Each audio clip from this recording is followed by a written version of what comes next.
This audiobook is not here to motivate you. It is here to train you. Motivation fades. Emotion changes. But training rewires who you are under pressure. Most people don't lose because they are weak. They lose because they are untrained. Untrained minds react. They panic under pressure. They hesitate when it matters. They give control to emotions, to circumstances, to other people. And once you lose control of your mind, everything else follows. Life doesn't test your intelligence first. It tests your composure. It tests your discipline. It tests your ability to stay calm when things don't go your way. If you haven't trained your mind, those moments will expose you.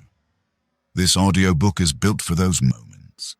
Moments when you feel pressure rising in your chest. Moments when emotions want to take over. Moments when one reaction could cost you respect, money, relationships, or self-trust. Winning in life isn't about always being right. It's about staying in control long enough to make the right move. That's what mental training is. Not positive thinking, not affirmations, not hype. Training. The same way the body needs resistance to grow stronger, the mind needs structure, discipline, and repetition. Without that, the mind becomes reactive by default. Reactive minds chase comfort. Reactive minds avoid discomfort. Reactive minds collapse under uncertainty. Trained minds operate differently. They pause. They observe. They choose. And that pause is where power lives. This audiobook is designed to help you build that pause. Not once, not occasionally, but consistently. You don't need to change your personality. You don't need to become emotionless. You need to become stable. Calm under pressure is not a personality trait. It is a trained skill. Discipline is not something you either have or don't have. It is something you build through standards and repetition. Clarity in chaos is not luck. It is the result of a mind that has been trained to cut noise and focus on what matters. In every situation, there is a winner and a reactor. The winner doesn't always succeed immediately, but they stay in control. The reactor might feel justified, emotional, expressive, but they lose leverage. This audiobook is about shifting you from reaction to control, from impulse to intention, from emotional decision-making to disciplined action. Over the next 70 minutes, you will go through 8 core mental training principles. Each chapter focuses on one skill, not theory, not philosophy for entertainment.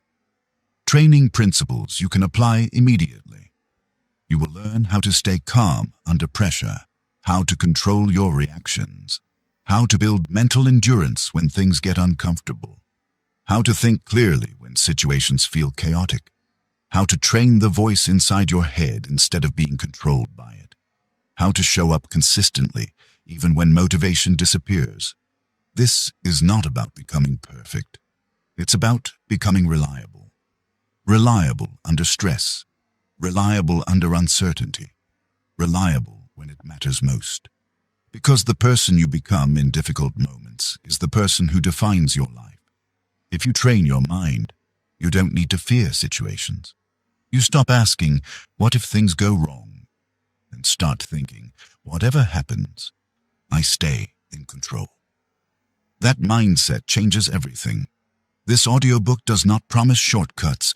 It does not promise instant transformation. What it offers is something more valuable, a system, a way of thinking, a way of responding, a way of showing up. If you listen passively, nothing will change. If you listen actively and apply what you hear, your internal standards will rise. And when your standards rise, your behavior follows. Throughout this audiobook, you will hear simple principles repeated in different forms. That repetition is intentional, because training is repetition. You don't build strength by lifting once. You don't build discipline by deciding once. You don't build control by understanding once. You build it by showing up again and again. So as you listen, don't rush. Let the ideas settle. Notice where your current habits conflict with what you're hearing. That discomfort is part of the training. By the end of this audiobook, you won't be a different person. but you will be more controlled, more grounded, more deliberate. And that is how winning actually starts. Not with motivation, not with confidence, but with a trained mind. Let's begin. Chapter 1. Win your inner game. First, winning doesn't start outside of you. It starts in the space most people never train, their inner game. Before results show up in your work, your relationships, or your decisions, they show up in your thoughts. Before you lose a situation externally, you usually lose it internally first. Most people don't realize this because the inner loss is quiet. It happens when doubt interrupts focus, when emotion hijacks judgment, when hesitation replaces clarity. By the time the external failure appears, the inner battle has already been decided. That's why training your mind is not optional. It's foundational. If your inner world is unstable, no strategy will save you. If your inner world is chaotic, no opportunity will last. The first rule of mental training is simple. You must win inside before you can win outside. Many people try to fix outcomes without fixing the system that creates them. They chase better habits without addressing the mindset that breaks those habits under pressure. They want confidence without training the behaviors that earn it. Confidence without control is fragile. Discipline without clarity is exhausting. Ambition without emotional regulation is self-sabotage. The inner game is the operating system behind everything you do. When it's weak, even small challenges feel overwhelming. When it's strong, chaos becomes manageable. Look at how people react when something doesn't go their way. Some panic, some complain, some blame, some shut down.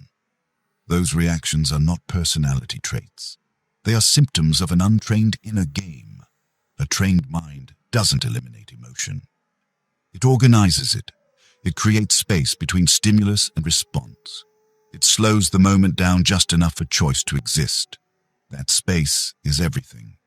Because the moment you react automatically, you hand control away.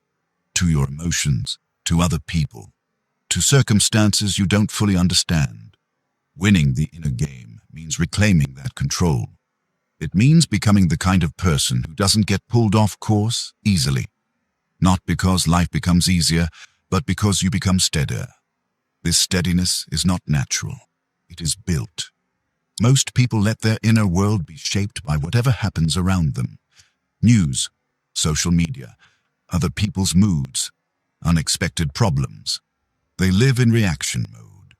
Reaction mode is dangerous. In reaction mode, your standards drop. Your patience disappears.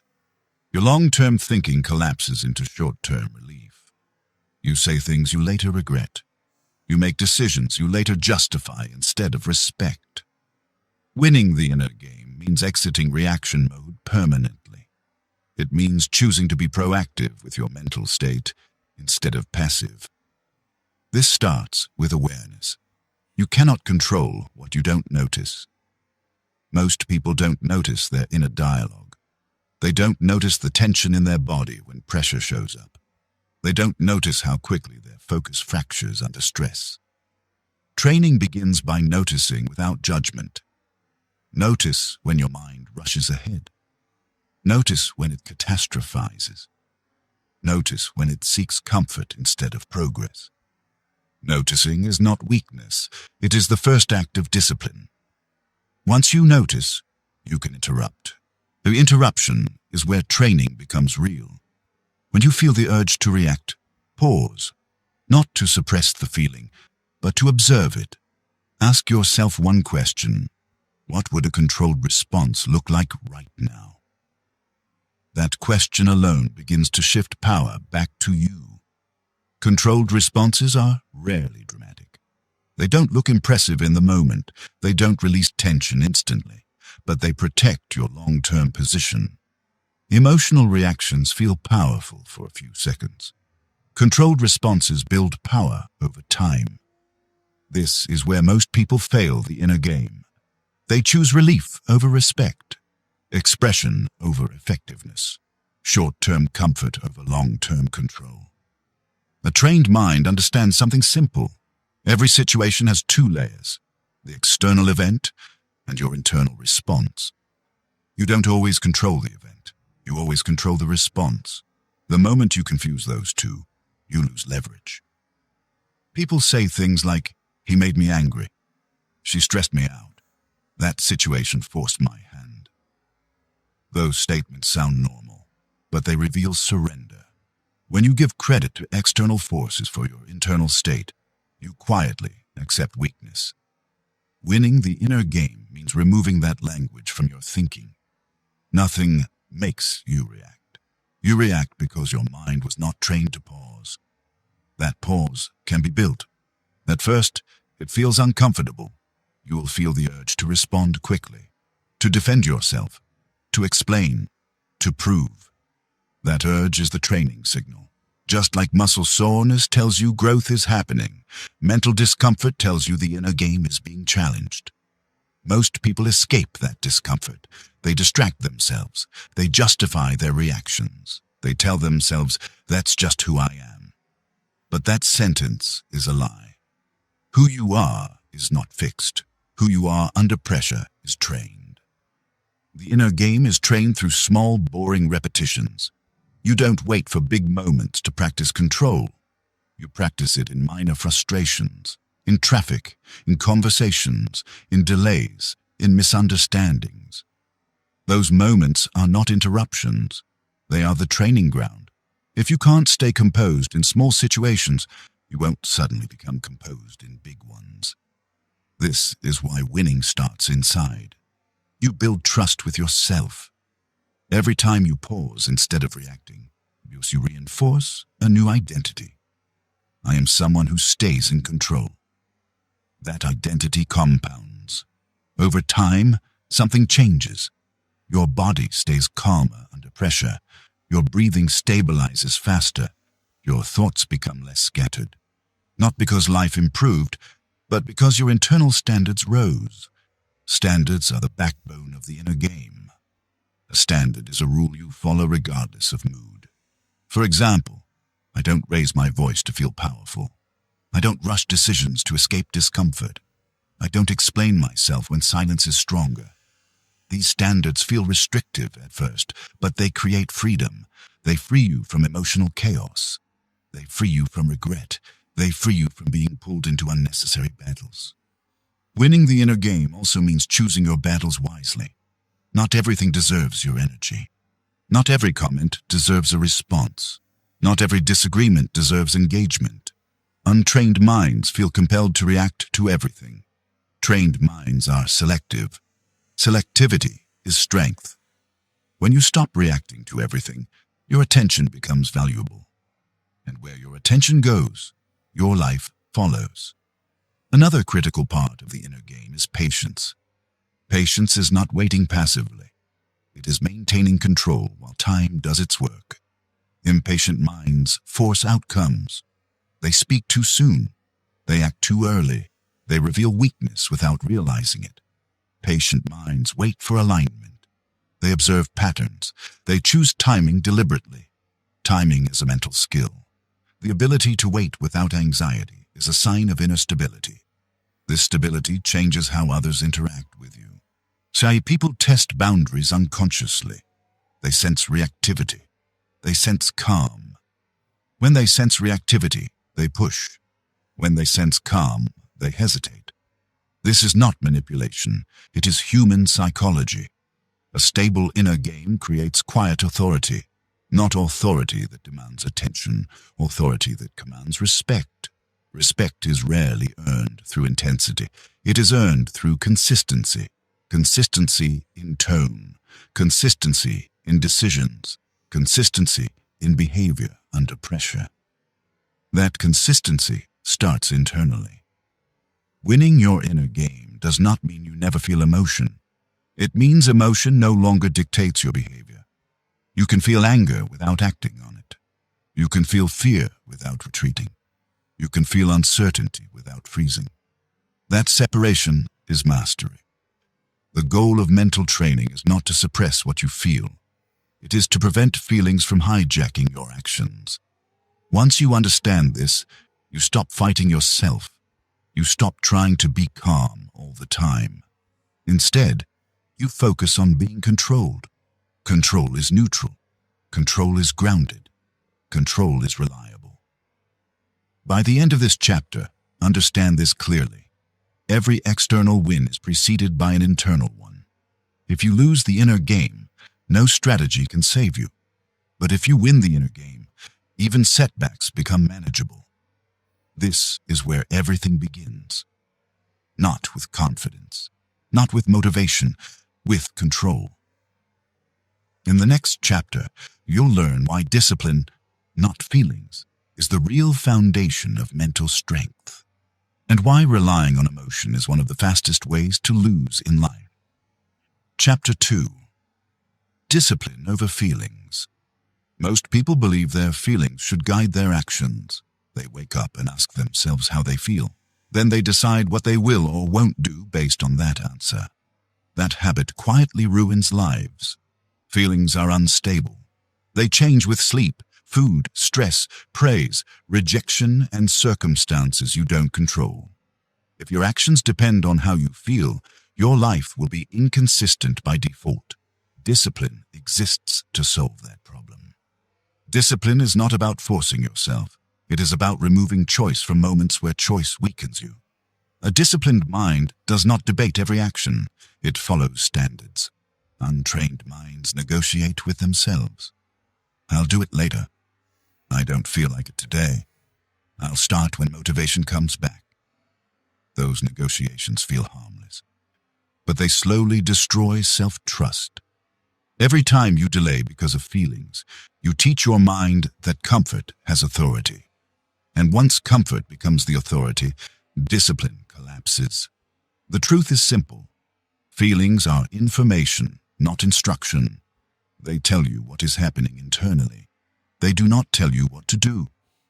When feelings become instructions, your behavior becomes reactive and unreliable. Strong minds separate emotion from execution. They feel resistance and act anyway. They feel fear and move forward anyway. They feel boredom and stay consistent anyway. Not because they are numb, but because they understand something most people never learn. Progress does not require motivation. It requires standards. A standard is a rule you follow even when you don't feel like it. You don't brush your teeth only when motivated. You don't stop at red lights based on mood. You don't show up to important commitments only when inspired. Those behaviors are automated by standards. Mental discipline works the same way. You decide in advance who you are and how you act. Then you execute regardless of emotional weather. This removes friction. Instead of asking, "Do I feel like it?" you ask, "Is this aligned with my standard?" That question simplifies life. Most emotional exhaustion comes from constant internal debate. Indecision drains more energy than action. Discipline reduces mental noise. It creates predictability inside your own behavior, and predictability builds trust. Not trust from others first, trust from yourself. Self-trust is powerful. When you trust yourself to follow through, you stop overthinking. You stop seeking reassurance. And as you stop second-guessing every decision, you move. This is why disciplined people appear confident. They are not guessing who they will be today. They already decided. Feelings still show up, but they no longer have veto power. This is especially important under pressure. Pressure amplifies emotion. Stress makes feelings louder. Fatigue makes discipline harder. That's when standards matter most. In difficult moments, you don't rise to your potential. You fall to your level of discipline. If your discipline is weak, pressure will expose it. If your discipline is strong, pressure will sharpen it. Many people misunderstand discipline as punishment. They associate it with restriction and suffering. In reality, discipline creates freedom. Freedom from regret. Freedom from emotional swings. Freedom from starting over again and again. Every time you choose discipline over feeling, you strengthen your internal authority. You teach your mind that action is not optional, that standards are non-negotiable, At first, this feels uncomfortable. Your mind will resist. It will look for excuses. It will exaggerate fatigue and discomfort. That resistance is normal. It is the old pattern losing control. The key is not to fight the feeling. It is to ignore its command. You can acknowledge discomfort without obeying it. That skill alone changes everything. Over time, something interesting happens. The resistance gets quieter. The debate shortens. Action becomes easier. Not because feelings improved, but because discipline took the lead. You stop relying on emotional peaks to function. You become steady.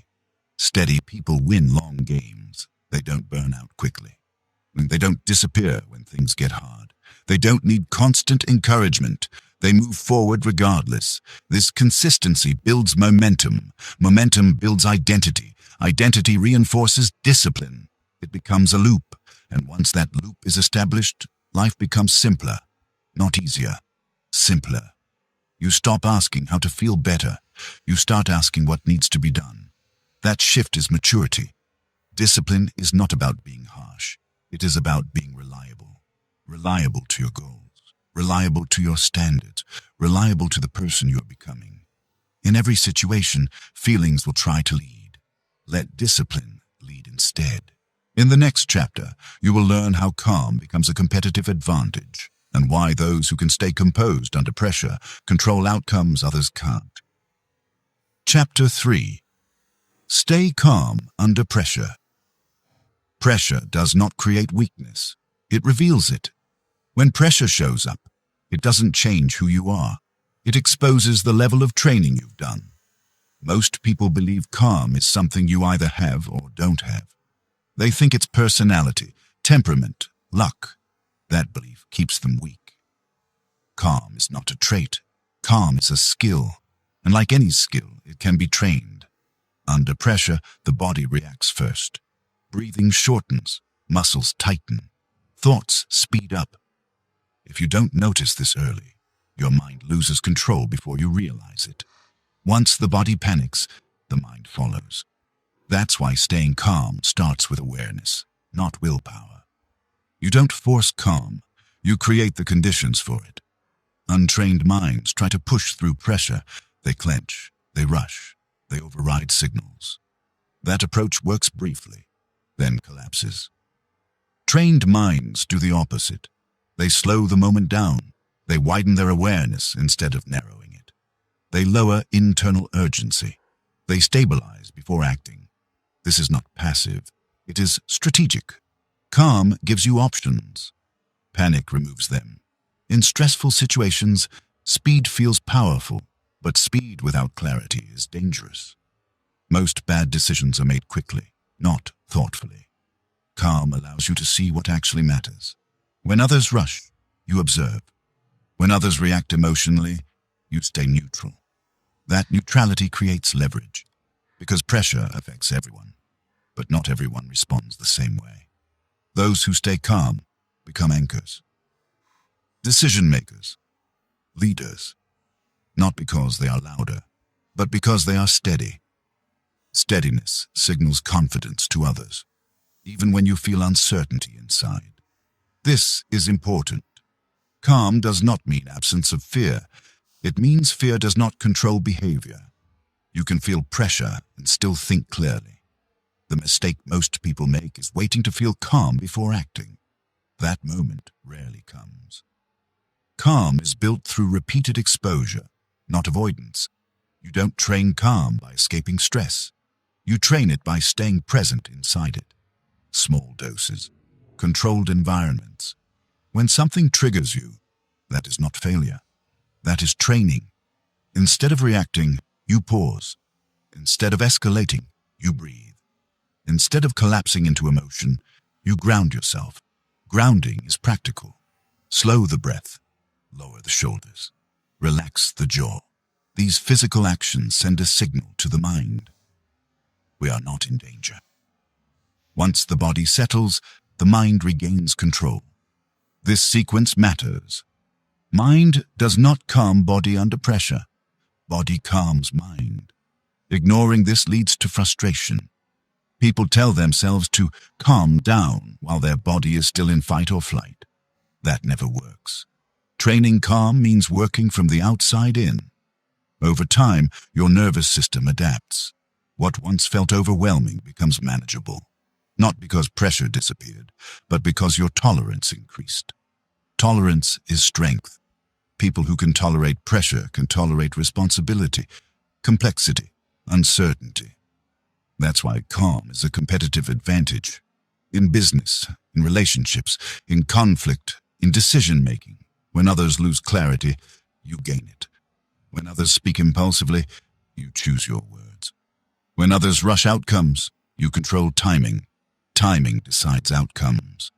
Many conflicts escalate unnecessarily because no one stayed calm long enough to de-escalate them. The calm person controls the temperature of the room. That control is silent but powerful. It changes how others behave around you. They slow down. They mirror your tone. They reconsider. This is influence without force. Calm also protects you from regret. Most regret comes from emotional decisions. Words spoken too quickly. Actions taken too soon. Staying calm gives you space to act in alignment with your values. That alignment builds self-respect, and self-respect strengthens the inner game. Over time, calm becomes your default, not because life got easier, but because you stopped feeding urgency. Urgency is often imagined. Pressure is often exaggerated. A trained mind sees this clearly. It understands that very few moments require immediate reaction. Most require patience. The ability to pause under pressure is one of the highest forms of discipline. It is the difference between being controlled and being in control. As you move forward, remember this: calm is not weakness. Calm is control, and control wins in every situation. In the next chapter, you'll learn how reactions give power away and how mastering your responses changes every interaction you have. Chapter 4. Control your reactions. Reactions feel automatic, but they are not uncontrollable. They are habits, and like all habits, they can be retrained. Most people believe reactions are honest. They think reacting quickly means being authentic. They confuse expression with strength. In reality, reaction is surrender. The moment you react without thought, you hand control to whatever triggered you. A comment, a delay, a tone, a situation you didn't expect. That trigger becomes the leader. You become the follower. Strong minds reverse that relationship. They don't eliminate reaction, they delay it. That delay is the difference between being provoked and being powerful. Reactions collapse space. Responses create space. Space allows choice. Choice restores control. This is why the pause is essential. When something triggers you, your first instinct is speed. You want to answer, to defend, to explain, to push back. Speed feels like strength, but speed under emotion is almost always weakness. The pause feels uncomfortable because it interrupts a familiar pattern. Your mind will pressure you. Say something now. Don't let this go. You'll look weak if you wait. That pressure is a lie. Silence does not weaken your position. Uncontrolled reaction does. People respect those who are not easily moved. They sense stability. They sense self-command. That is why reactive people are easy to manipulate. They advertise their triggers. A trained mind hides them. This doesn't mean becoming cold or disconnected. It means choosing when and how you engage. You don't need to win every exchange. You need to win your composure. Being composure changes dynamics. When you don't react, others often escalate. They expect resistance. They expect emotion. When it doesn't come, they lose momentum. You gain it. This is not a tactic. It is a natural consequence of self-control. Reactions also distort reality.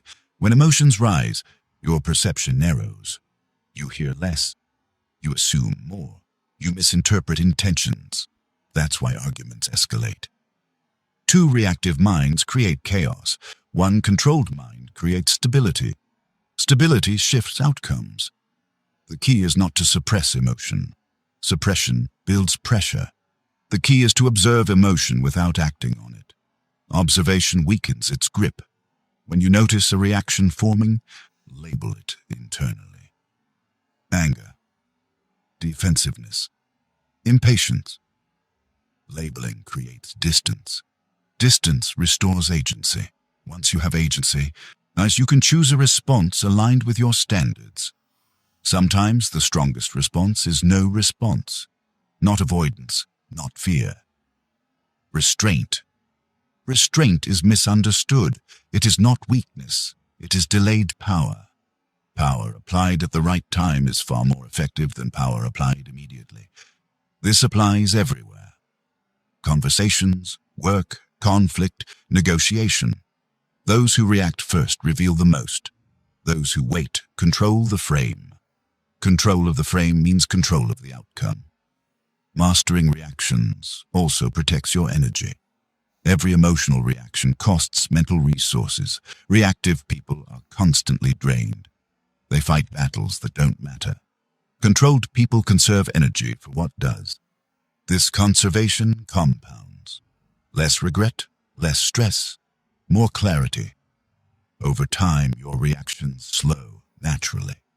Not because you are forcing restraint, but because restraint becomes identity.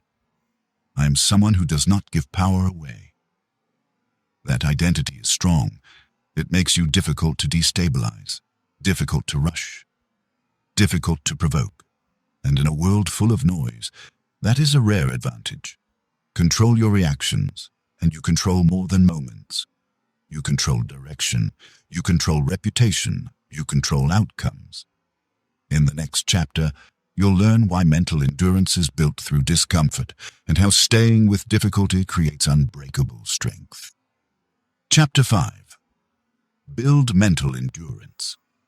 Mental endurance is not about intensity. It is about staying power. Most people can push hard for a short time. Very few can remain consistent when discomfort lingers. That difference decides outcomes. Mental endurance is the ability to remain steady when motivation fades, when results are slow, and when effort feels unrewarded. This is where most people quit. Not because they can't continue, but because they are no longer comfortable. The mind is wired to avoid discomfort. It seeks relief, distraction, and escape. When discomfort appears, untrained minds interpret it as a warning. This isn't working. This is too hard. I should stop. Those thoughts feel convincing, but they are not truth. They are resistance. Resistance appears whenever growth begins. If you stop every time resistance shows up, you train your mind to retreat. Mental endurance is trained by staying present inside discomfort without immediately trying to escape it. This doesn't mean forcing yourself endlessly. It means not quitting at the first sign of unease. Discomfort has levels.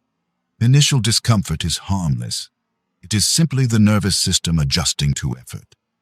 Quitting too early teaches the mind that effort is dangerous. Staying just a little longer teaches the mind that effort is survivable. That lesson compounds. Endurance grows gradually. You don't become mentally strong through one heroic effort. You become strong through repeated exposure to mild discomfort that you choose not to avoid. This applies beyond physical effort. Mental endurance shows up in focus, in patience, in delayed gratification. Can you stay with a difficult task without checking for relief? Can you tolerate boredom without reaching for distraction? Can you continue when progress feels invisible? These are endurance tests. Modern life trains the opposite. Instant feedback, immediate entertainment, constant stimulation. This weakens the mind's ability to stay with effort. A trained mind resists that pull. It creates boundaries. Not because comfort is evil, but because comfort, when unearned, erodes resilience. Endurance is built by choosing the harder option when the easier one is available. Staying focused instead of switching. Finishing instead of abandoning. Waiting instead of rushing. These choices seem small, but they shape identity. I am someone who stays. That identity changes how you approach challenges. Instead of asking, "How can I escape this?" you ask, "How can I remain steady?" Remaining steady does not mean ignoring limits. It means distinguishing between discomfort and damage. Discomfort strengthens. Damage weakens. Learning the difference is part of training. Most people confuse the two because they have never stayed long enough to find out. Mental endurance also protects against emotional collapse. When you are used to discomfort, emotional swings lose their power. Stress becomes familiar. Pressure becomes manageable. This familiarity is calming. You no longer panic when things feel heavy. You trust your capacity to endure. That trust is powerful. It reduces anxiety because anxiety thrives on uncertainty. When you know you can stay with difficulty, you stop fearing it. Endurance also improves decision-making. When you are uncomfortable, the urge to make quick decisions increases. Endurance allows you to wait. Waiting prevents mistakes. Many poor decisions are made not because people lacked intelligence, but because they lacked endurance. They couldn't tolerate uncertainty long enough to see the situation clearly. A mentally enduring person can hold tension without rushing resolution. That ability creates better outcomes. Over time, endurance reshapes your baseline.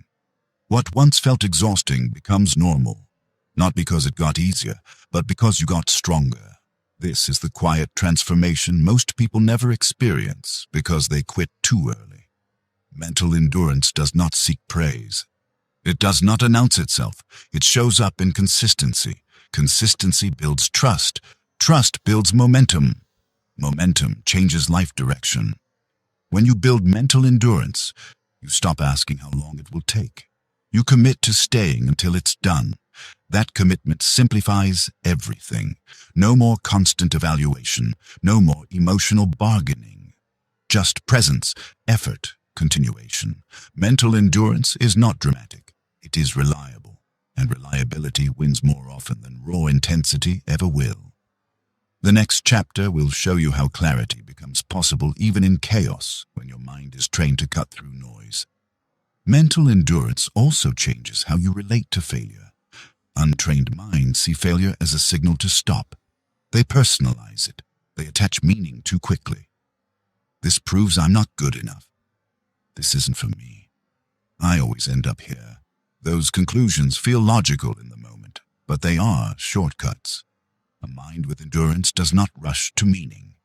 It stays with the experience longer. It separates outcome from identity. Failure becomes data, not a verdict. This distinction is critical. When failure attacks identity, people quit to protect their ego. When failure is treated as information, people adjust and continue. Mental endurance allows you to absorb setbacks without collapsing inward. You feel disappointment, but you don't spiral. You feel frustration, but you don't abandon the process.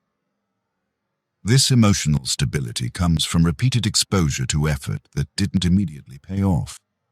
Over time, your nervous system learns a new lesson. Setbacks are survivable. That lesson reduces fear. Fear shrinks ambition. Endurance expands it. And another overlooked aspect of mental endurance is silence. Silence is uncomfortable for many people. They fill it with noise, opinions, complaints, distractions. A mind with endurance can sit in silence without agitation. This matters more than it sounds. Silence sharpens perception. It reveals patterns. It exposes unnecessary thoughts. When you are always stimulated, your mind never strengthens its ability to hold focus. Endurance includes the ability to stay with your own thoughts without escaping them. This is why disciplined routines matter. Simple routines remove decision fatigue. They reduce the mental load of choosing again and again. When effort is predictable, endurance increases. You don't waste energy deciding whether to continue. Continuation becomes default. This also protects against burnout. Burnout is often mistaken for exhaustion. In reality, it is inconsistency. starting intensely, stopping suddenly, restarting with guilt. That cycle drains energy faster than steady effort ever could. Mental endurance breaks that cycle. It favors pace over bursts, consistency over extremes. A steady pace is sustainable. This is especially important in long-term goals, careers, relationships, personal growth. Anything meaningful requires time. If your mind is not trained to endure boredom, frustration, and slow progress, you will sabotage yourself repeatedly. Endurance also teaches humility. When you stay with something long enough, you realize how much you don't control. This realization is grounding. It reduces arrogance. It reduces impatience. You stop demanding instant results and start respecting process. So process thinking is a mark of maturity. Immature minds ask, "What do I get from this today?" Enduring minds ask, "Who am I becoming through this?" That question changes priorities. You stop chasing short-term validation. You start building long-term capacity. Capacity matters more than talent. Talent without endurance is wasted potential. Endurance without talent still produces results. This is why endurance levels the playing field. It allows ordinary people to achieve extraordinary outcomes simply by staying longer than others are willing to. Most competition disappears when endurance is high, not because others are weak, but because they opt out. They choose comfort. They choose distraction. They choose relief. You choose to stay. Staying rewires identity. I don't quit when it gets uncomfortable. I don't need immediate reward. I can handle this. Those beliefs become self-fulfilling. Your tolerance grows, your confidence stabilizes, your reactions soften. Mental endurance also improves patience with others. When you can tolerate internal discomfort, external frustration loses intensity. You become less reactive to delays, mistakes, and imperfections. This makes you easier to work with, stronger in leadership, and calmer in conflict. People feel safe around those who are not easily shaken. That safety creates influence. Influence does not come from force. It comes from steadiness. Steadiness is endurance made visible. As you continue this training, remember this. Endurance is built quietly. No one applauds consistency. No one celebrates patience. But life rewards it relentlessly. Those who can stay present, stay disciplined, and stay engaged outlast those who rely on intensity alone. Mental endurance is not glamorous. It is effective, and effectiveness is what wins in the long run. Chapter 6. Think clearly in chaos. Chaos does not destroy outcomes. Confusion does. Most people assume chaos means disorder outside of them. Too many tasks, too many opinions, too much information. In reality, chaos becomes dangerous only when it enters the mind. A chaotic environment can still be navigated by a clear mind. A calm environment becomes useless when the mind is scattered. This is why clarity is not dependent on conditions. It is dependent on training. Untrained minds react to chaos by speeding up. They rush decisions. They multitask. They consume more information, hoping clarity will appear. It never does. More input without structure creates more noise. A trained mind does the opposite. When chaos increases, it slows down. It reduces inputs. It narrows focus. It simplifies. This ability separates those who survive pressure from those who collapse under it. Clear thinking is not about intelligence. It is about restraint. Restraint from reacting to everything. Restraint from trying to solve everything at once. Restraint from mistaking urgency for importance. Chaos creates false urgency. Everything feels critical. Everything feels time-sensitive. Everything demands attention. But attention is finite. If you give it to everything, nothing gets it fully. Clear thinkers protect their attention aggressively. They understand one truth. You cannot think clearly if your mind is constantly switching. Switching feels productive, but it fragments thought. Fragmented thought leads to shallow decisions. Shallow decisions compound into problems. Clarity requires depth. Depth requires focus. Focus requires elimination. This is uncomfortable because elimination means saying no. No to distractions, no to unnecessary opinions, no to tasks that feel busy but add no value. Untrained minds avoid elimination because it creates fear. What if I miss something? What if this is important? What if I choose wrong? Those questions feel responsible, but they keep the mind paralyzed. Clear thinkers accept something different. You cannot eliminate all risk, but you can eliminate noise. Noise is anything that does not change the decision. Most information does not change the decision. It just creates anxiety. A trained mind asks a simple question. What is the one thing that matters most right now? Not 5 things. Not a list. 1. That question cuts through chaos. Once the priority is clear, everything else becomes secondary. Secondary does not mean irrelevant. It means not now. This sequencing is powerful. Chaos overwhelms people because they treat everything as simultaneous. Clear thinkers operate sequentially. One action at a time, one decision at a time, one problem at a time. This reduces cognitive load. Less cognitive load means better judgment. Judgment is what chaos tests. Under pressure, the brain seeks shortcuts. It relies on emotion, bias, habit. Without training, those shortcuts lead to predictable mistakes. Clear thinkers slow the process just enough to avoid those traps. They don't rush to conclusions. They don't fill gaps with assumptions. They ask fewer, better questions. Questions like, what do I actually know? What am I assuming? What can I control right now? These questions ground thinking. Grounded thinking stabilizes action. But another key to clarity in chaos is emotional regulation. Strong emotions distort perception. Fear magnifies threats. Anger narrows options. Excitement hides risk. If emotions run unchecked, clarity disappears. This does not mean suppressing emotion. It means preventing emotion from dominating interpretation. A trained mind acknowledges feeling without allowing it to define reality. I feel pressure, but this is manageable. I feel uncertainty, but I don't need to decide yet. This internal language matters. Language shapes perception. Perception shapes decision. When your internal language is dramatic, your thinking becomes dramatic. When your internal language is grounded, your thinking stabilizes. Chaos also tests patience. When situations are unclear, the urge to act increases. Action feels like control, but premature action often worsens chaos. Clear thinkers understand timing. They know when to act and when to wait. Waiting is not passive. It is active observation. Observation reveals patterns. Patterns clarify direction.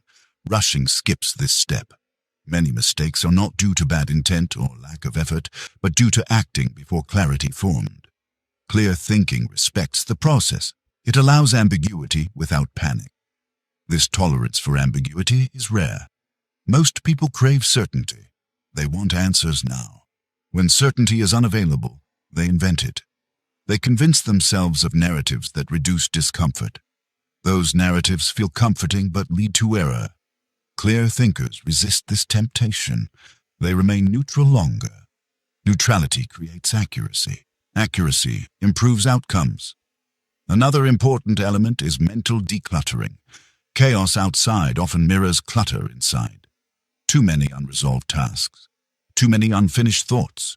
Too many open loops. Each open loop drains attention. Clear minds close loops deliberately.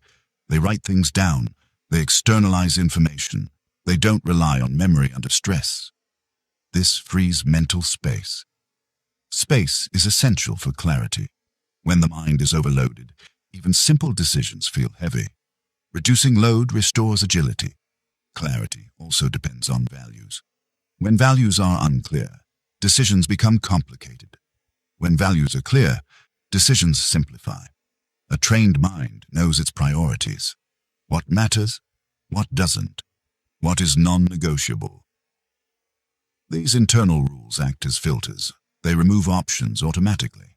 Without filters, everything feels equally important. With filters, choices narrow quickly. Chaos loses its power. Clear thinking is also supported by physical state, lack of sleep, poor nutrition, chronic stress. These degrade clarity significantly.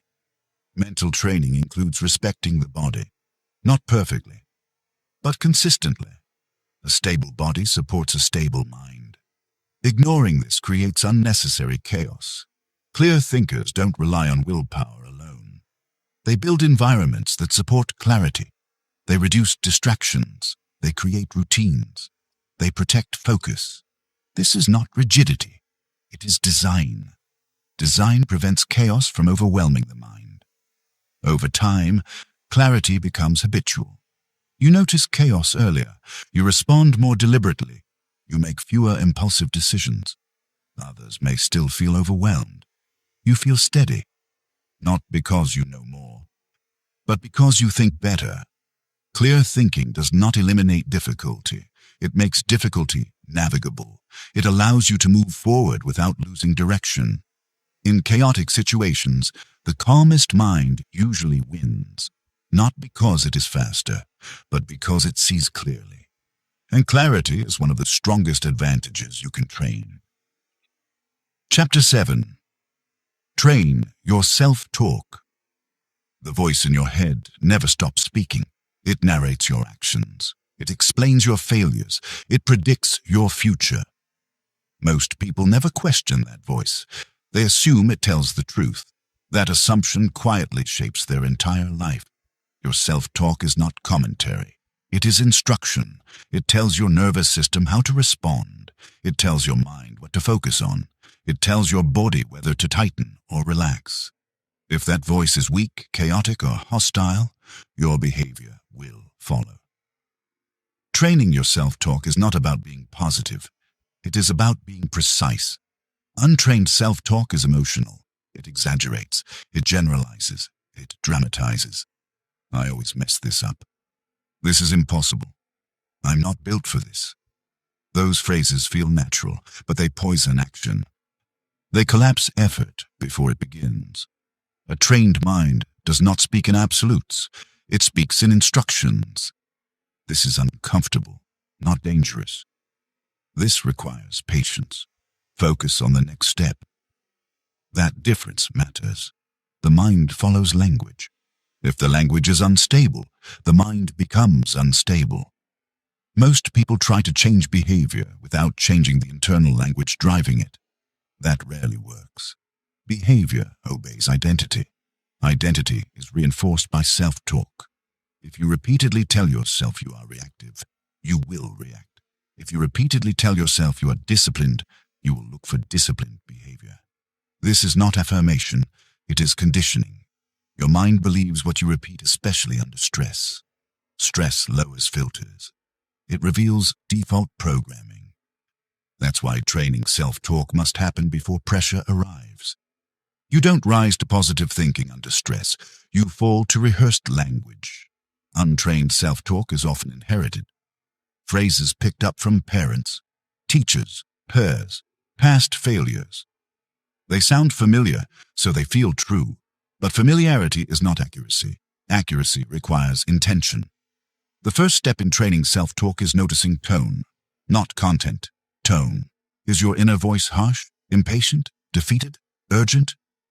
Tone sets emotional direction. A harsh tone creates tension. An urgent tone creates panic. A defeated tone drains energy. A trained inner voice is neutral and firm. Not kind, not cruel. Clear. Clear language creates clear action. Instead of saying, "This is overwhelming," a trained voice says, "This is complex. Break it down." Instead of saying, "I can't deal with this," it says, "Handle the next requirement." These shifts seem small. They are not. They redirect attention. Self-talk tells your mind where to look. Dramatic language looks for escape.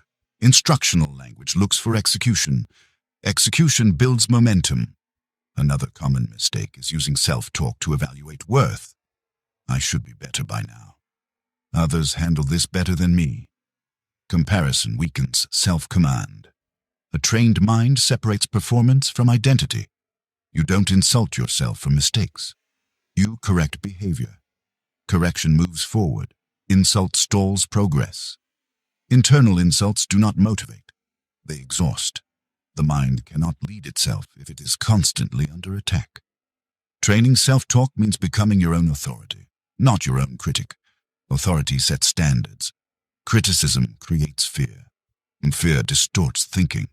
Strong self-talk is directive, not emotional. It does not ask, "How do I feel?"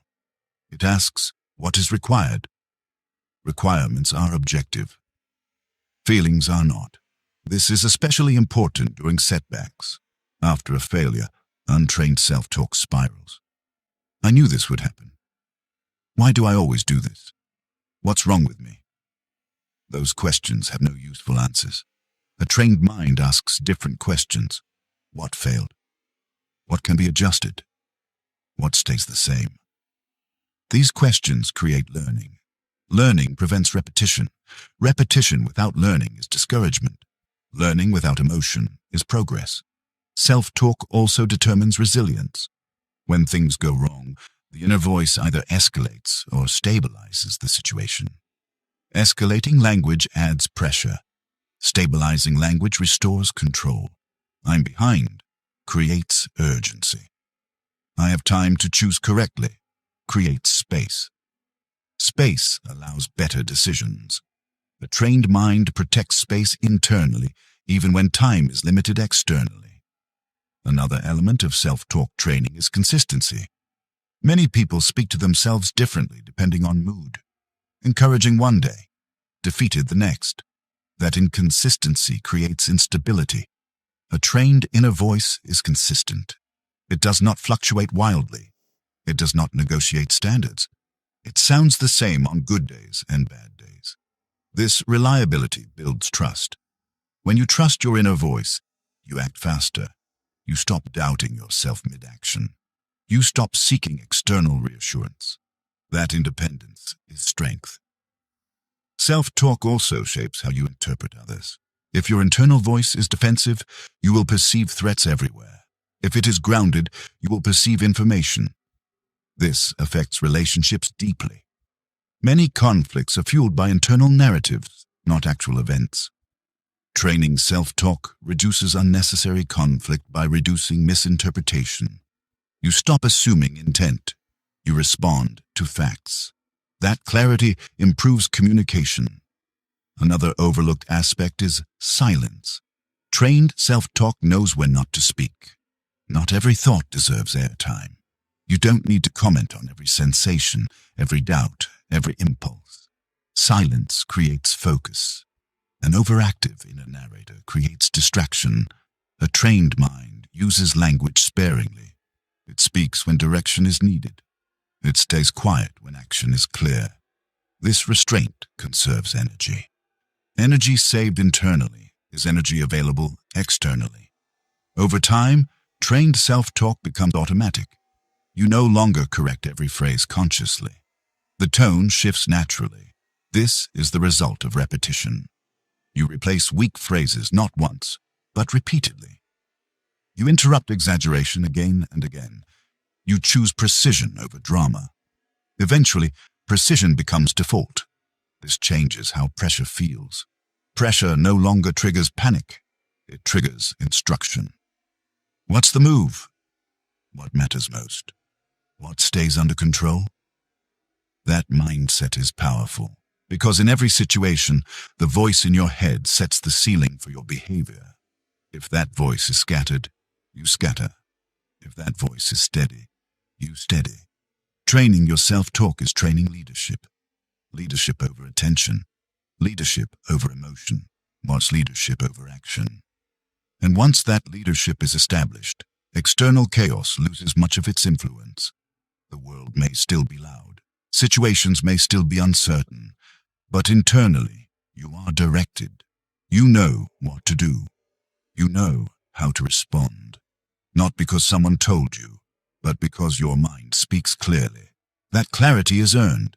and it is one of the most powerful forms of mental strength you can build. Chapter 8. Show up no matter what.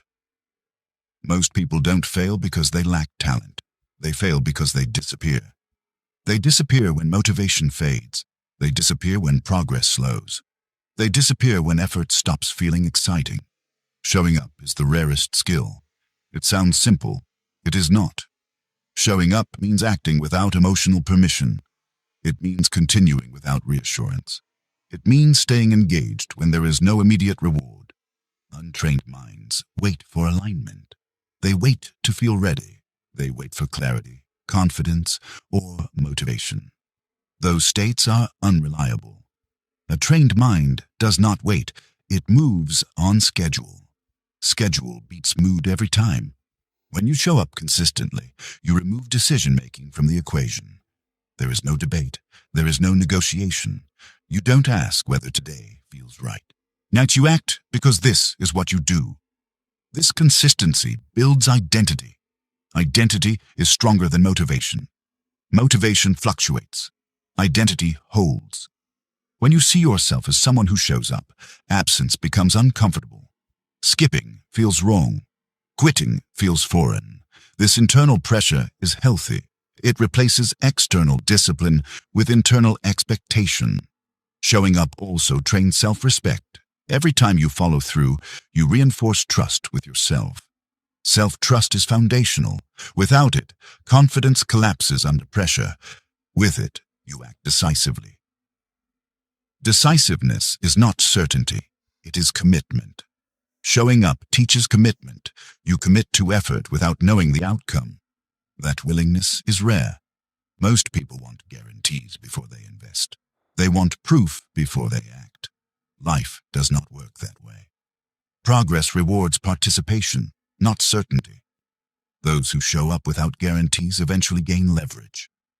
Because consistency compounds. Small efforts, repeated, create momentum. Momentum simplifies action. Once momentum exists, continuing requires less effort than stopping. Stopping breaks rhythm. Restarting costs energy. That's why showing up is easier when it becomes uninterrupted. Untrained minds underestimate this. They believe missing a day doesn't matter. They believe breaks are harmless. Occasionally they are. But frequent interruption prevents compounding. A trained mind protects continuity, not perfection. Continuity. You don't need flawless execution. You need repeated presence. Presence creates familiarity. Familiarity reduces resistance. Resistance is the main obstacle. Resistance appears when effort feels forced. But effort feels forced when it is inconsistent. When something becomes routine, resistance fades. This is why disciplined routines matter. Routines remove emotion from action. You don't decide. You execute. Execution is easier than decision-making. Decision-making drains energy. Showing up also reshapes how you experience boredom. Boredom is not the enemy. It is the gateway. Boredom appears when novelty disappears. Most people interpret boredom as a signal to stop. The trained mind interprets boredom as a signal of depth. Depth is where mastery forms. When novelty fades, the surface distractions disappear. What remains is the work itself. Staying with the work when it is no longer stimulating is how skill deepens. This applies everywhere. Work, training, relationships, personal growth. Those who leave when boredom appears stay average. Those who remain move beyond average. Showing up also trains humility. You stop expecting constant excitement. You stop demanding emotional rewards. You accept that progress is often quiet. Quiet progress is sustainable. Loud progress attracts attention, but often burns out quickly. A trained mind prefers quiet progress. It values stability over praise. This preference protects focus. Focus protects quality. Quality compounds into reputation. Reputation opens doors. But none of that happens if you don't show up. Showing up also strengthens emotional regulation. When you act consistently, emotions lose control over your behavior. You feel tired and still act. You feel uncertain and still act. You feel unmotivated and still act. This creates emotional resilience. Resilience reduces fear. Fear thrives on avoidance. When you avoid showing up, fear grows. When you show up anyway, fear shrinks. This is not bravery. It is exposure. Repeated exposure teaches the nervous system that action is safe. Safety reduces anxiety. Reduced anxiety improves performance. Performance reinforces confidence. Confidence encourages continued showing up. Another loop forms. This loop is powerful. It turns effort into habit. Habit into identity. Identity into results. Showing up also simplifies long-term goals. Instead of focusing on outcomes, you focus on attendance. Did I show up today? Yes or no? That question is controllable. Outcomes are not always controllable. Attendance is. This shift reduces pressure. Pressure often paralyzes. Attendance frees action.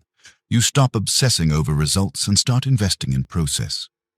Process thinking is mature thinking. It reduces emotional volatility. It allows patience. Patience supports endurance. Showing up also changes how others perceive you. People trust consistency. They trust those who arrive reliably. Reliability builds credibility. Credibility creates influence. Influence creates opportunity. Opportunities are often given to those who have proven they won't disappear. Talent attracts attention. Consistency earns responsibility. Responsibility leads to growth. This applies across domains. In work, consistent people are promoted. In relationships, consistent people are trusted. In personal development, consistent people transform, not quickly, but permanently. Showing up also removes excuses. Excuses thrive in inconsistency.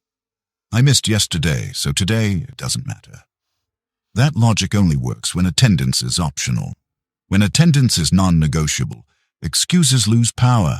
You don't explain, you don't justify, you act. This simplicity is liberating. It removes internal conflict. Conflict drains energy. Energy conserved is energy applied. Over time, showing up becomes who you are, not something you force. At that point, discipline feels lighter. Not because effort decreased, but because resistance did. Life does not become easier. You become steadier. Steadiness is underrated. Steady people are not flashy. They are effective. They don't spike and crash. They progress. Progress is cumulative. Years of showing up create outcomes that look sudden to those who weren't watching. From the outside, it looks like overnight success. From the inside, it feels like inevitability. That inevitability is earned. Showing up no matter what is not dramatic. It does not feel heroic. It feels ordinary. That is its power. Ordinary actions, repeated, produce extraordinary stability. And stability is one of the greatest advantages you can have in an unpredictable world. You cannot control every situation. You cannot control every outcome. But you can control this, whether you show up. And those who show up again and again eventually win in more situations than those who don't. You've reached the end of this audiobook, but the work itself is just beginning. What you've heard over these 70 minutes is not a theory. It is not inspiration. It is a training framework, a way to operate when life applies pressure. Most people search for answers outside themselves. They look for better circumstances, better timing, better motivation. But the real advantage has always been internal. Control. Control over reactions. Control over attention. Control over behavior when emotions fluctuate. Throughout this audiobook, you've been introduced to 8 core principles. Winning the inner game. Choosing discipline over feelings. Staying calm under pressure. Controlling reactions. Building mental endurance. Thinking clearly in chaos. Training your self-talk. Showing up no matter what. These are not separate ideas. They reinforce each other. Together, they form a system designed to keep you steady in situations that break others.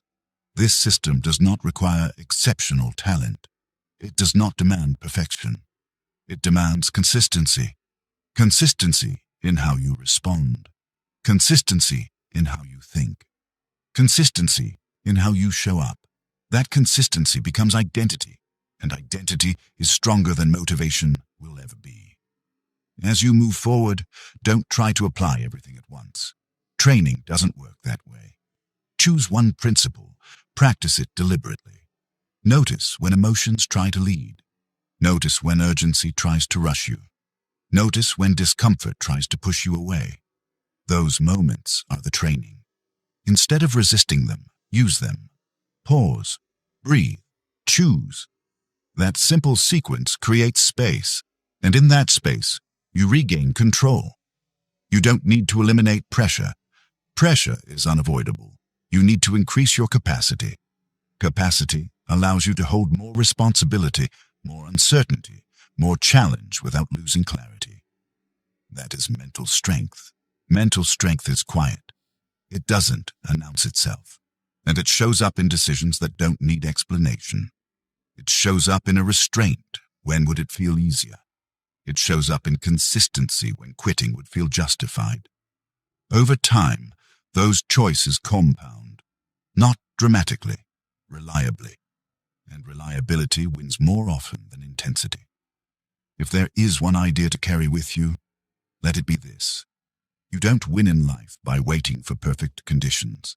You win by becoming the kind of person who stays in control in imperfect ones. That control is not gifted. It is trained.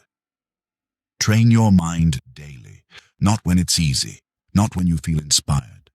Train it when it matters, when emotions rise, when pressure builds, when results are uncertain. Those moments define outcomes. As you step back into your life, remember this. You may not control every situation, but you always control your response. And when you control your response, you control your direction. That is how winning actually happens. Not by chance, not by luck, by training. Train your mind, and you will be ready for every situation. Before you move on, understand this clearly. Mental training is not something you complete. It is something you maintain. Just like physical strength fades when training stops, mental strength weakens when discipline disappears. There will be days when everything feels aligned, and there will be days when nothing does. The purpose of training is not to eliminate bad days. It is to prevent bad days from controlling your behavior. This is where most people relapse into old patterns. They train when life is calm, then abandon structure when life becomes chaotic. But chaos is when training matters most, when routines break, when pressure rises, when emotions feel louder. That is when you return to the fundamentals. Control your breath, slow your reactions, simplify decisions, show up anyway. You don't need to do more. You need to do what works consistently. Mental training is cumulative. Each small act of discipline adds a layer of resilience.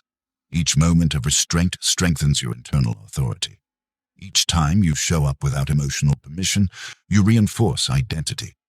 That identity will carry you through moments when motivation disappears entirely. There will be times when no one sees your effort. No one praises your restraint. No one acknowledges your consistency. That is normal. Mental strength is built in private. The reward is not applause. The reward is stability. Stability in how you think. Stability in how you act. Stability in how you handle pressure. And that stability changes how life responds to you. People trust you more. Situations feel less overwhelming. Decisions become cleaner. Not because the world softened, but because you hardened intelligently. You didn't become rigid. You became grounded. That is the goal. So when you feel tested again, and you will, remember this. You are not behind. You are not failing. You are training. Return to the principles, apply them quietly, and keep moving forward. That is how control becomes natural. And when control becomes natural, winning stops feeling rare and starts feeling repetitive.